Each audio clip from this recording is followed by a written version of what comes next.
अस्सलाम वालेकुम नाज़रीन, हाईटेक न्यूज़ के नेशनल और इंटरनेशनल खबरों में आपका खैर मकदम है। मैं हूं नेहा खान। नजर डालते हैं आज की अहम खबरों पर।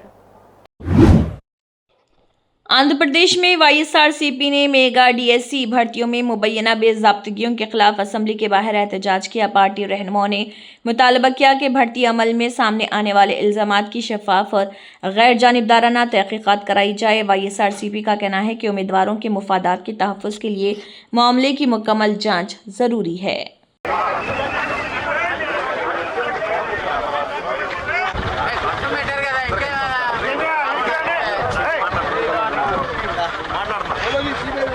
We want Mr. Lokesh has to resign from his job because he has done so many malpractices while conducting the examination. It's not about the examination, it's about the sports quota, it's about the how the money has been transferred for the getting the job. So we want Mr. Lokesh has to step down, and also Mr. Lokesh has to probe for the third party inquiry, that is a CBI inquiry, to conduct the whole procedure. BJP के रहनुमा सुधांशु त्रिवेदी ने नक्सलिज्म के मामले पर कांग्रेस से वजाहत तलब की है। उन्होंने साबिक़ा वज़ीर-ए-आज़म मनमोहन सिंह के इस मौक़िफ़ का हवाला दिया कि नक्सलिज्म मुल्क के लिए सबसे बड़ा चैलेंज था, जबकि साबिक़ वज़ीर दाखिला पी चिदम्बरम के मुबैना दिमागी नक्सल से मुतल्लिक़ बयान पर सवाल उठाया। त्रिवेदी ने कहा है कि कांग्रेस को इस मामले पर अपना मौक़िफ़ वाज़ेह करना चाहिए।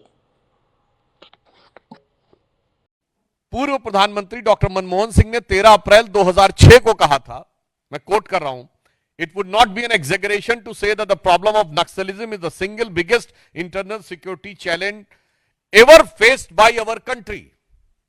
अर्थात उन्होंने कहा कि इसको कहने में अतिशयोक्ति नहीं होगी कि नक्सलवाद का खतरा भारत के इतिहास में आज तक आंतरिक सुरक्षा के लिए उत्पन्न सबसे बड़ा खतरा है।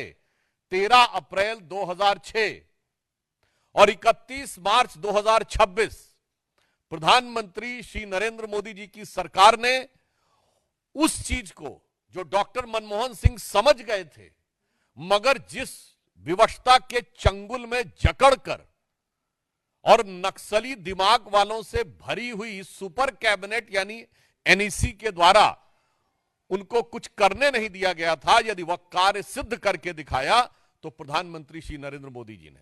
मगर देश का एक ऐसा गृह मंत्री है जिसे इसमें गर्व का अनुभव नहीं हो रहा है, उसे इस बात में गर्व का अनुभव हो रहा है कि वह दिमागी नक्सली हैं। तो मैं कांग्रेस से पूछना चाहता हूं कि डॉक्टर मनमोहन सिंह सही हैं या आज के आपके स्वघोषित दिमागी नक्सली चिदम्बरम साहब। तमिलनाडु असेंबली में वज़ीर आला विजय ने किसानों के लिए मजीद फसल कर्ज माफ़ी का ऐलान किया है। ऐलान के मुताबिक 75,000 रुपये तक के फसल कर्जे मुकम्मल तौर पर माफ़ किए जाएंगे, जबकि 75,000 से 1 लाख रुपये तक के कर्जों में जुज़वी माफ़ी दी जाएगी। हुकूमत के मुताबिक इस इक़दाम से रियासत के तकरीबन 13,34,000 किसानों को फ़ायदा पहुँचेगा।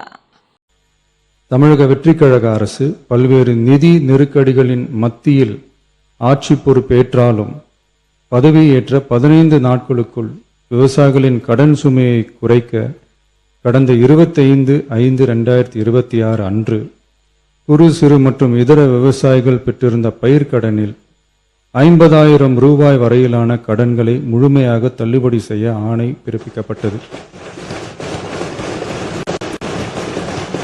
அதனைத் தொடர்ந்து மாநிலம் முழுவதும் பல்வேறு விவசாய அமைப்புகளிடமிருந்து பெறப்பட்ட பயிர்க்கடன் தள்ளுபடி தொடர்பான கோரிக்கைகளை கனிவுடன் பரிசீலித்து நிதி நெருக்கடியான சூழ்நிலையிலும் விவசாயிகளின் நலனை பாதுகாக்க வேண்டியதன் அவசியத்தை மட்டும் கருத்தில் கொண்டு குறு சிறு மற்றும் இதர பெரு விவசாயிகளுக்கு 50,000 ரூபாய் வரை முழு தள்ளுபடி செய்ய அறிவிக்கப்பட்டதை உயர்த்தி ரூபாய் 75,000 வரை கடன் பெற்றவர்களுக்கு முழு தொகையையும் ரூபாய் 75,000க்கும் மேல் கடன் பெற்றவர்களுக்கு ரூபாய் 35,000 தள்ளுபடி செய்ய அறிவிக்கப்பட்டு அதன் மூலம் 14.44 லட்சம் விவசாயிகளுக்கு ரூபாய் 5,932.23 கோடி அளவிலான கூட்டுறவு பயிர்க்கடன் தள்ளுபடி செய்து 19/6/26 அன்று ஆணையிடப்பட்டது. இதில் 31/7/2026 வரை ரூபாய் 5267 கோடி விடுவிக்கப்பட்டு 13.34 லட்சம் விவசாயிகளின் கணக்கில் வரவும் வைக்கப்பட்டுள்ளது. இச்சூழ்நிலையில் மாநிலம் முழுவதும் உள்ள விவசாய சங்க அமைப்புகளின் பிரதிநிதிகள் பயிர்க்கடன் தள்ளுபடியை அதிகரிக்க வேண்டும் என்ற கோரிக்கையை முன்வைத்து கொண்டிருந்தனர். இதனைத் தொடர்ந்து 7/8/2026 அன்று விவசாய சங்கங்களின் பிரதிநிதிகள் மாண்புமிகு மூத்த அமைச்சர்கள் மற்றும் துறை செயலாளர்களுடன் நடைபெற்ற ஆலோசனை கூட்டத்தில் அவர்களின் கோரிக்கைகள் விரிவாக பரிசீலிக்கப்பட்டது. கடந்த காலங்களில் பயிர்க்கடன்கள் தள்ளுபடி செய்யப்பட்டாலும் அரசால் கூட்டுறவு வங்கிகளுக்கு செலுத்த வேண்டிய தொகை 4 to 5 ஆண்டுகால இடைவெளியில் செலுத்தப்பட்டு வந்துள்ளது. 2021 ஆண்டில் பயிர்க்கடன் தள்ளுபடி செய்யப்பட்ட தொகை 2021 முதல் 26 வரையான காலத்தில் அரசால் 12 தவணைகளாக கூட்டுறவு வங்கிகளுக்கு செலுத்தப்பட்டுள்ளது. ஆனால் அந்த கால அவகாசம் நமது அரசுக்கு தற்போது இல்லை. இந்திய ரிசர்வ் வங்கியின் 28/11/2025 தேதியிட்ட கடிதத்தில் அரசு கடன் தள்ளுபடி திட்டங்களுக்கான செயல்பாட்டு நடைமுறைகளின்படி பயிர்க்கடன் தள்ளுபடிக்கான முழு தொகையையும் அரசானது 45 முதல் 60 நாட்களுக்குள் கூட்டுறவு வங்கிகளுக்கு முழுமையாக செலுத்த வேண்டும் என்ற வழிமுறை நடைமுறையில் வந்துள்ளது. இந்த வழிகாட்டுதலின்படியும் தமிழ்நாடு அரசின் நிதிநிலை மற்றும் நிதி ஆதாரங்கள் ஆகியவற்றை கருத்தில் கொண்டும் இந்த இக்கட்டான சூழ்நிலையிலும் கூட்டுறவு வங்கிகள் மூலம் வழங்கப்பட்ட பயிர்க்கடன்களுக்கு பின்வரும் கூடுதல் தள்ளுபடியை வழங்கிட அரசு முடிவு செய்தது. झारखंड असेंबली के ऑपोजिशन लीडर बाबूलाल मरांडी ने हुकूमत पर मुजाहिरीन को गुमराह करने का इल्ज़ाम आयद किया। उन्होंने कहा कि हुकूमत के पास नौजवानों के साथ बातचीत के लिए काफ़ी वक्त था, लेकिन उसने उस वक्त मुज़ाकरात की कोशिश की जब नौजवानों ने वज़ीर आला की रिहाइशगाह के घेराव का ऐलान किया। मरांडी ने हुकूमत के रवैये पर सवाल उठाते हुए कहा कि मसला पहले ही हल करने की कोशिश क्यों नहीं की गई। देखिए, सरकार बच्चों को टहला रही। अब याद करिए, पहले भी बच्चे भूख हड़ताल पर बैठे हुए थे, धरना पर बैठे हुए थे, वार्ता नहीं कर रही थी। जब बच्चों ने कहा कि 10 तारीख को हम लोग विधानसभा के मार्च करेंगे, तब सरकार सख्ते में आई और इसके बाद अनन फनन में 4 लोगों की कमेटी बनाई और दुनिया को दिखाने लगे कि हम वार्ता कर रहे हैं। 15 अगस्त को बच्चों ने घोषणा किया कि सरकार अब हमारी मांगे नहीं मानेगी तो 20 तारीख को हम लोग सीएम आवास को घेराव करेंगे। तो 16 तारीख को कल ये जानकारी मिली कि सरकार अब वार्ता करना चाह रही, शायद आज वार्ता कर। तो स्पष्ट है कि सरकार की मानसिकता क्या है। नहीं तो जब 10 तारीख से हुआ तो 10 तारीख से लेकर के फिर ये 16 तारीख तक क्यों ये लोग चुप थे, वार्ता करते। जब लड़के घोषणा करते हैं कि हम विधानसभा मार्च करेंगे तो वार्ता के लिए लोग बात करते हैं। जब लड़कों ने कहा कि हम सीएम हाउस की ओर मार्च कुछ।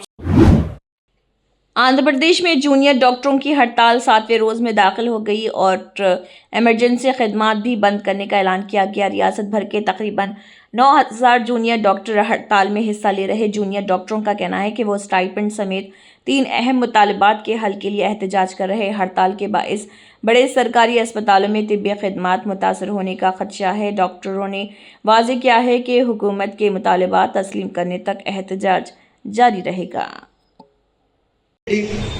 మనం చేస్తుంది ఏంటి, మనం ఎందుకు చేస్తున్నాము ప్రతి ఒక్కరికి తెలుసు. దాని మీదే స్టాండ్ అయి ఉన్నాము.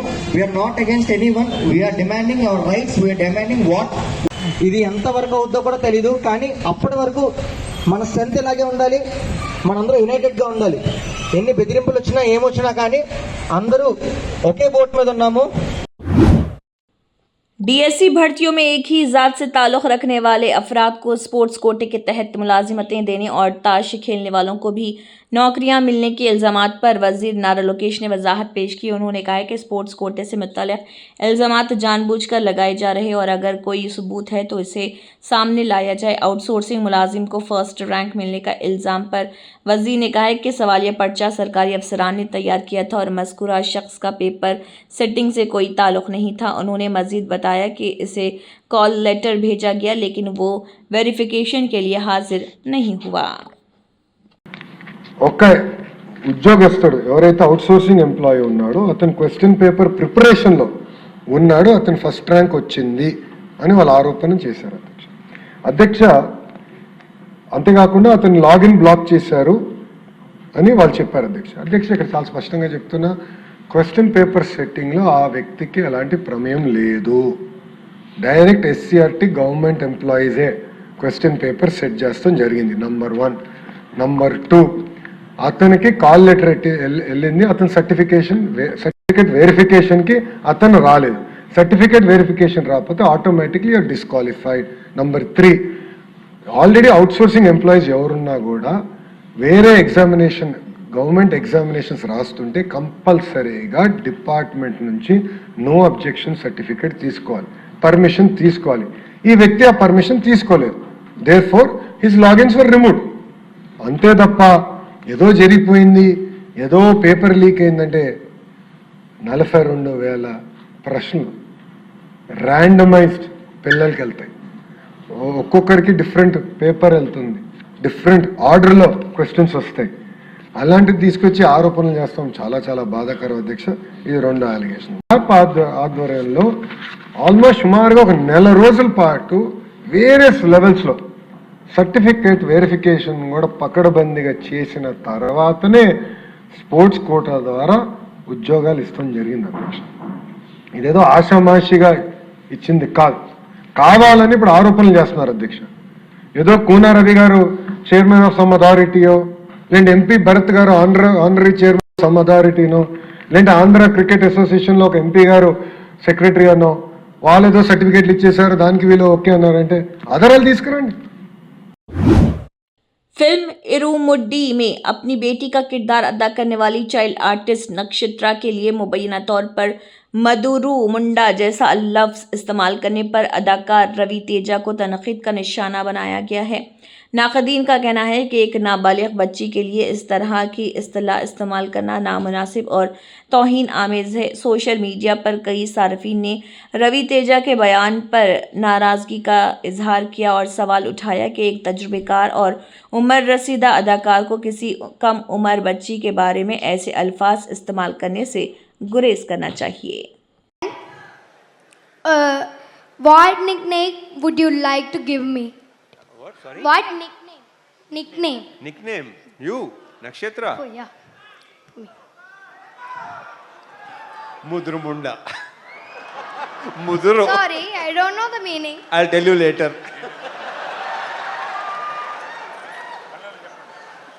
Para. कावेरी पानी की तमिलनाडु को फराहमी के मामले में सुप्रीम कोर्ट ने कर्नाटक को कावेरी वाटर मैनेजमेंट अथॉरिटी यानी CWMA के अहकामात पर अमल यकीनी बनाने की हिदायत दी। पानी की रिहाई के अहकामात जारी करने के दरख्वास्त पर अदालत ने अगली समात 24 अगस्त तक मुलतवी कर दी। अदालत ने इस वक्त तक पानी की मौजूदा सूरत हाल से आगाह करने की भी हिदायत दी है। भारतीय एयरटेल ने 299, 579, 619 और 649 रुपीज़ वाले 4 मुंतखब प्रीपेड प्लान बंद कर दिए हैं, जबकि 199 और 219 रुपीज़ के एंट्री लेवल प्लान जारी रहेंगे। 299 रुपीज़ वाला प्लान इस्तेमाल करने वाले सार्फिन को अब 349 रुपये का प्लान लेना पड़ सकता है, जिससे तकरीबन 16% इजाफी खर्च होगा। ब्रोकरेज इदारों के मुताबिक ये वसी टैरिफ इजाफा नहीं बल्कि मुंतखब प्लान्स की हदफी तंजीम नौ है। ताहम माहिरीन का कहना है कि 2026 के आखिर में मज़ीद वसी टैरिफ इजाफा भी मुमकिन है। विशाखापट्टनम एयरपोर्ट की बंदिश के बाद आउटसोर्सिंग मुलाजमीन सड़क पर आ गए हैं। पोर्टर्स और सफाई कारकुनों का कहना है कि वो गुज़िश्ता 20 से 30 साल से एयरपोर्ट पर खिदमत अंजाम दे रहे थे, लेकिन एयरपोर्ट बंद होने के बाद उनका रोज़गार छिन गया है। मजदूरों के मुताबिक ठेकेदारों ने भी अब हाथ खड़े कर दिए हैं। मुतासरा कारकुनों ने हुकूमत से मुतालबा किया है कि उनके रोज़गार और ख़ानदानों की कफालत के लिए फौरी मदद की जाए।